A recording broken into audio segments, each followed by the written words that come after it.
Dear students, एक और शानदार वीडियो में आपका स्वागत है। आज के इस वीडियो लेसन में आपको बताने वाला हूं मैं कि एक सेंटेंस की मदद से आप कैसे 7 to 8 न्यू सेंटेंसेस क्रिएट कर सकते हैं और शानदार तरीके से प्रैक्टिस कर सकते हैं। मैं आज आपको बताऊंगा कि एक सेंटेंस आपको दिया रहेगा, उस एक सेंटेंस से आपको नए नए सेंटेंस क्रिएट करने हैं और अपनी प्रैक्टिस को शानदार जानदार तरीके से करना है। चलिए मैं आपको बताता हूं कि कैसे आप एक सेंटेंस से चाहें तो 8 से 10 सेंटेंस न्यू क्रिएट कर सकते हैं। सिर्फ टेक्निक से ही पता होनी चाहिए आपको, बाकी सारी चीजें आसान हो जाती है। आप सबको अच्छे से पता है कि आपके जो सेंटेंसेस होते हैं अफर्मेटिव, नेगेटिव और इंटरोगेटिव होते हैं। जनरली टॉकिंग बातचीत करते वक्त हम लोग एक सेंटेंस को अफर्मेटिव, नेगेटिव, इंटरोगेटिव चेंज कर लेते हैं, लेकिन आप सबको पता होना चाहिए कि अफर्मेटिव नेगेटिव को हम लोग असर्टिव सेंटेंस कहते हैं। इंटरोगेटिव अलग टाइप हो जाता है, फिर एक टाइप होता है इंपेरेटिव, ऑप्टेटिव और एक्सक्लेमेटरी। ये तो हमारे अलग टाइप हो गए कि भाई 5 प्रकार के आपके सेंटेंस होते हैं, जिनमें पहला टाइप होता है असर्टिव सेंटेंस, दूसरा होता है इंटरोगेटिव, तीसरा इंपेरेटिव, ऑप्टेटिव और एक्सक्लेमेटरी। मैंने इन पर बेस्ट वीडियो भी डिटेल में बनाया है, लेकिन मैं आज आपको वो नहीं बता रहा हूं। मैं आपको ये बता रहा हूं कि अगर आपको कोई अफर्मेटिव सेंटेंस दिया हो तो उससे आप नए सेंटेंस कैसे क्रिएट कर सकते हैं, उसके बारे में आज हम चर्चा कर रहे हैं। जैसे देखिए, मैंने कहा फॉर एग्जांपल, मान लीजिए मैंने कहा ही रीड्स अ बुक। एक लड़का है, वो क्या करता है, किताब पढ़ता है। ये एक बहुत ही सरल सा सेंटेंस है। मान लीजिए आपको रीड्स अ बुक भी टफ लग रहा है, तो आप प्रेजेंट कॉन्टिन्यूअस टेंस का जो सबसे सरल है वो ले लीजिए, he is reading a book. इस सेंटेंस को आप ले लीजिए, ये आपने लिया he is reading a book. इसका हिंदी मतलब होता है वह एक किताब पढ़ रहा है। कोई लड़का है जो एक किताब को पढ़ रहा है, तो आप इंग्लिश में कहेंगे he is reading a book.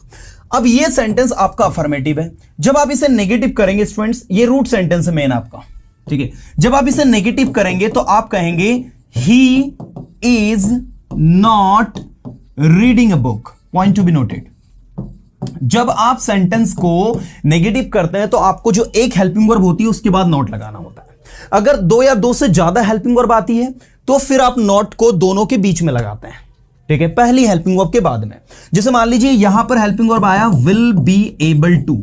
अब यहां पर 4 हेल्पिंग वर्ब है, तो आपको याद रखना है आपको नॉट कहां लगाना है, पहली हेल्पिंग वर्ब के बाद में लगाना है। तो आप कहेंगे he will not be able to. तो नेगेटिव करते वक्त इस बात का विशेष ध्यान देना है कि अगर नॉट आपका आ रहा है तो उसको हेल्पिंग वर्ब के बाद में लगाना है, और अगर हेल्पिंग वर्ब ज्यादा बड़ी है तो उसके बाद में बची हुई हेल्पिंग वर्ब आ जाती है, और फिर आपके रीडिंग जो कि मेन वर्ब है, और फिर इस तरीके से आपका ऑब्जेक्ट आता है। आगे अगर मैं आपको लेकर चलूं तो अगला है आपका इंटरोगेटिव। इंटरोगेटिव में ये इज उठकर सेंटेंस आगे आ जाता है, और सेंटेंस की शुरुआत क्या से होती है, तो ये तीसरा सेंटेंस आपका बन रहा है, ध्यान दीजिएगा। इज ही, बाकी बचा हुआ जो है रीडिंग अ बुक।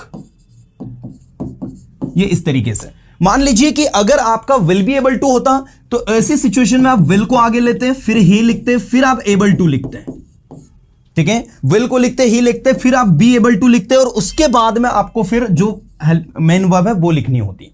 इस बात का विशेष ध्यान देना है कि जब भी सेंटेंस को इंटरोगेटिव बनाना है तो आपको सिर्फ एक ही हेल्पिंग वर्ब को आगे लेना है। चूंकि इस सेंटेंस में एक ही हेल्पिंग वर्ब आगे थी तो आपने एक ही को लिया, अगर ज्यादा होती तो वो ही के बाद में आती और रीडिंग के पहले आती। इस बात का विशेष ध्यान देना है। सेंटेंस की शुरुआत क्या हो रही है, क्या वह बुक पढ़ रहा है, और आप देखिए लास्ट में क्वेश्चन मार्क भी लगाया हमने।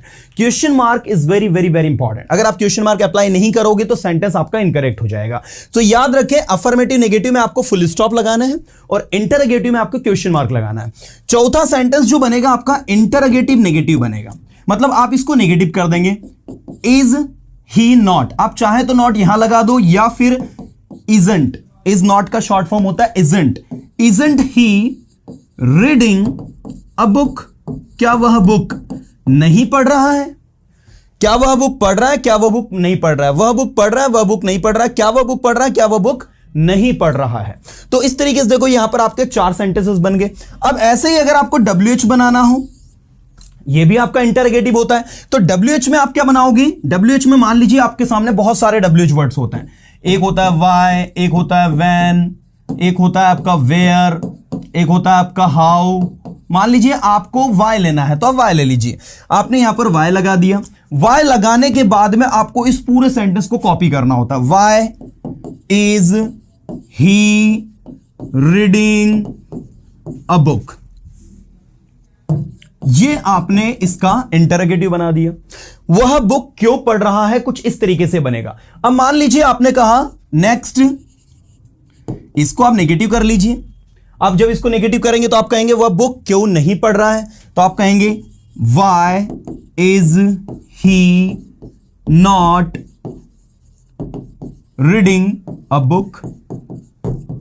ये आपका इस तरीके से बन गया। और लास्ट में जब आप कहेंगे कौन बुक पढ़ रहा है, तो ये आपका हु पैटर्न है। हु पैटर्न में क्या होता है, ये जो ही लिखा है इसको आप हटा देते हैं।